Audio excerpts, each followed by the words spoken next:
ओम श्री सद्गुरुदेव भगवान की जय। धीरे धीरे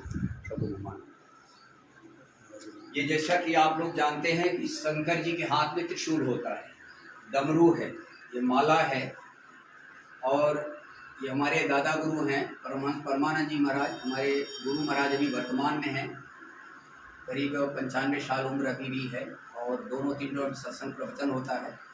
ये त्रिशूल जो बताया जाता है, त्रिशूल आप लोगों के टी शर्ट में पीछे है, डमरू है। त्रिशूल, इस जीव को 3 शूल होते हैं, दैहिक, दैविक, भौतिक ताप, सत, रज और तम 3 गुण होते हैं और तीनों गुणों के कारण ही जीव संसार में बनते हैं। तो जो तीनों गुणों से ऊपर उठ जाते हैं उन्हीं को ब्राह्मण कहा गया था, तत्वदर्शी सद्गुरु भगवान।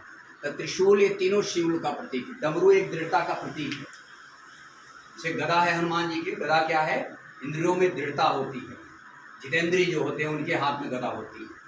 इसी प्रकार रुद्राक्ष कहा गया, रुद्र एक शंकर जी के नाम है। रुद्र का शब्द का होता है रू मतलब रूप, द्र मतलब द्रवीभूत होना, संस्काराद ये धुना है। धुना कहते हैं विभूति, सुकृति शंभ होता है, विमल विभूति।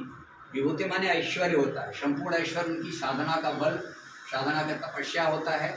जहाँ धुना के सामने बैठ के तपस्या करते हैं वहाँ का वाइब्रेशन शुद्ध होता है, इसीलिए विभूति लगाई जाती है थोड़ा सा शरीर के। शेषनाग जिसे है, द्वितीया का चंद्रमा शंकर जी के ऊपर है।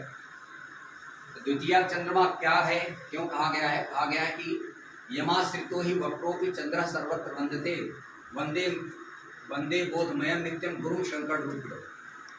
वंदे बोधमयम नित्यम, जो बोधमय है, ज्ञानमय है, प्रकाशमय गुरु, गुरु ही शंकर रूप, गुरु ही शिव है, शंकर है। इन्हीं के हाथ में त्रिशूल आ जाता है। यही तीनों शूल के कारण ये जीव कष्ट पाता है, शरीरों की यात्रा में लगता है। कल शरीर छूटेगा फिर शरीर मिलेगा। तो इस प्रकार से ये आध्यात्मिक स्वरूप बताया गया। शंख जो होता है लक्ष्य का उद्घोष, जानकारी जिसको कहते हैं। जैसे गीता में आया है 5 जन्यम ऋषि कोशे देवदत्तम धनंजय पौंडर दग्नो महाशंखो। तो इस प्रकार से शंखों का वर्णन आया है। जैसे 14 रत्नों में से शंख भी निकला। शंख जो है लक्ष्य का उद्घोष है, ज्ञान है, जानकारी। ये सभी आध्यात्मिक स्वरूप बताया गया। शेर एक निर्भयता का प्रतीक है। आपको शेर दिखाई दे स्वप्न में, शेर पीछा किया है तो प्रकृति है आपकी, काम क्रोध लोभ मोह वाली प्रकृति होती है। ये हमको जीव को कष्ट देती है। और काम क्रोध लोभ मोह ये मानस रोग है। इस मानस रोग का इलाज संसार में कहीं नहीं है। इस रोग का इलाज होता है सद्गुरु रूपी वैद्य मिले, उनसे एक परमात्मा की भक्ति भजन से ही रोगों का निवारण होता है। तो ये सभी एक प्रतीक बनाया गया है। अभी गुरु पूर्णिमा में हमारे यहाँ करीब 20 लाख की भीड़ थी। 17-18 किलोमीटर से रोड जाम था और वहाँ कुछ नहीं होता, बस इतना ही होता है।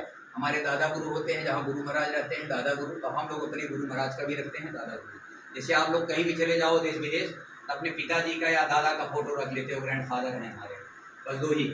और कहीं पुरखा का फोटो पा जाए 10 पीढ़ी पहले के, तो क्या पता उनसे।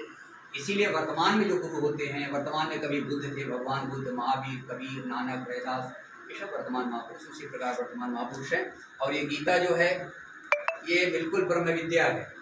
कृष्ण उस समय काल के सद्गुरु थे, अर्जुन शिष्य थे। क्योंकि शिष्य के रूप में अर्जुन खड़ा था तो अर्जुन ने ही कहा था शिष्य अस्ते हम साधिमाम तो आम प्रपन्नम, मैं आपका शिष्य हूँ, शादिये संभालिए। इसीलिए श्रद्धा से भगवान का नाम जपोगे ओम या राम, वो तुम्हारे निज स्वरूप का नाम है।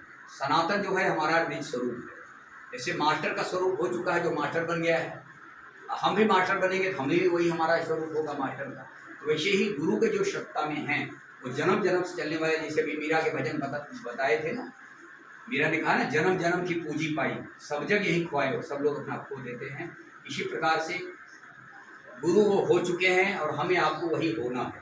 महावीर स्वामी 24 जन्म में तीर्थंकर कहलाए, जैन धर्म के संस्थापक थे। इनके पहले जैनी नहीं थे। बुद्ध को 200 जन्म लगा था, बुद्ध के पहले बौद्ध धर्म नहीं था।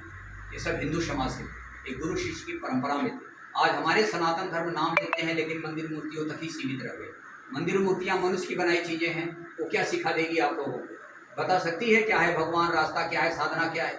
या हनुमान जी खड़े होकर गदा लेके पूछेंगे क्या कि मंगलवार को क्यों नहीं आया था तुम, शनिवार को क्यों नहीं आया, खड़े हो, मुर्गा बनाओ? अगर हनुमान जी से होते शरीर से तो उनको जरूर हम शासित करते। तो इसीलिए याददाश्त के लिए, स्मृति संजोने के लिए फोटो मूर्तियाँ बनती है। आपकी श्रद्धा भाव है तो धीरे धीरे भगवान हृदय में है, संसार में नहीं, भगवान हृदय में, सबके भगवान हृदय में, वो सब जानते हैं, उनका नाम है अंतर्यामी। इसी प्रकार से गीता 30 भाषाओं में है, देश विदेश में इसका सब अध्ययन कर रहे हैं। माननीय मोदी जी की जब माँ खत्म हुई थी तो उसमें गीता बहुत लोगों को गिफ्ट दिया गया, लाइव में आया है। गीता बहुत अनमोल धरोहर चीज़ है और इसमें वेबसाइट नंबर है, जो किताब है अपना सर्च कर लेना, उसमें मिलेगा। गुरु गुरुदेव भगवान की जय।